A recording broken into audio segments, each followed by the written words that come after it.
Nico est une Vastaya de la tribu des Uvicat. Vivant sur une île lointaine et méconnue, cette tribu pacifiste vivait en harmonie avec la nature. Leur Shoma, c'est-à-dire leur essence spirituelle, pouvait se mêler aux autres créatures simplement en se trouvant auprès d'elles, leur permettant même d'imiter leur forme physique. Nico était pleine d'énergie et de curiosité, et elle prenait plaisir à cacher des babioles ou des pensées pour voir si les autres Uvicat arriveraient à les trouver. Nico était un être pur et innocent. Malheureusement, un cataclysme frappa l'île sur laquelle résidaient les Uvicat.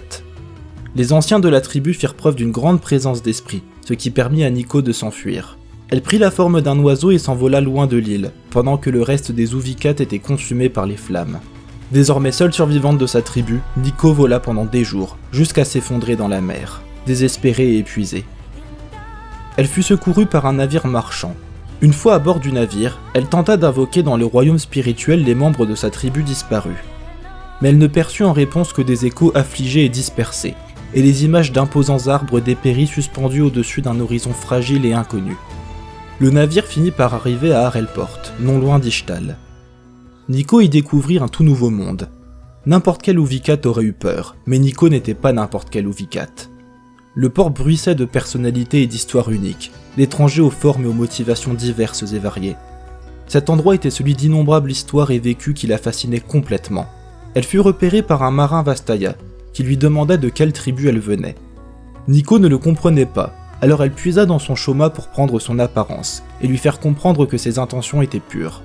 Mais cela n'était pas au goût du Vastaya, et submergé par ses pensées menaçantes, Nico prit la fuite, changeant de forme plusieurs fois.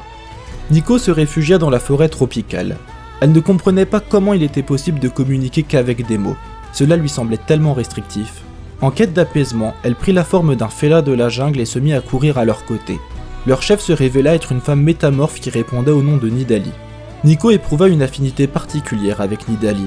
Elle sentait qu'elle avait un lien avec les Vastaya.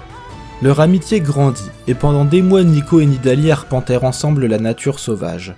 Les ancêtres de Nico se manifestaient dans ses rêves, lui montrant continuellement les mornes branches des arbres morts. Nico savait que ces branches avaient besoin de couleurs. Elle demanda alors à Nidali de l'accompagner, mais cette dernière refusa. Déçue mais déterminée, Nico prit seule la route. Elle cherche des âmes pures qui partagent les mêmes valeurs qu'elle. Elle imagine un futur où Vastaya, Yordle et races mortelles vivent en paix et en harmonie dans la même tribu. Elle a fait le serment de partir trouver ces âmes, de se lier d'amitié avec elles et de défendre leur Shoma de sa vie.